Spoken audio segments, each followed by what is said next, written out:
ГСП онлайн. Городские новости сейчас. Суббота, 12:20. Спортивный зал школы номер 19. Сегодня проходит первый этап открытого фестиваля радиоуправляемых моделей. По такому случаю в Ухту приехали конструкторы со всей республики. Участвуют более 50 моделистов. Представлены радиоуправляемые модели разных классов, от машинок заводской сборки до сконструированных вручную самолетов.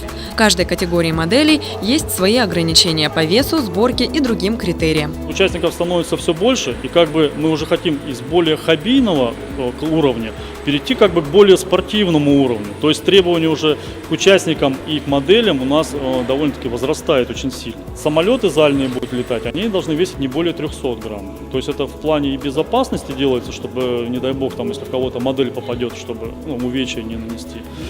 И ограничить спортсменов, чтобы как можно больше они думали головой, как можно сильнее облегчить свою модель, чтобы она у нас выступала в данных соревнованиях. В первый день фестиваля соревнуются аэромобили. Их вес не должен превышать 200 граммов.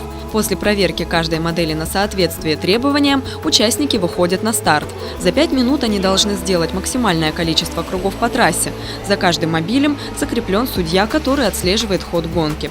Итоги фестиваля подведут после второго дня соревнований, где участники представят зальные авиамодели и модели копий кораблей.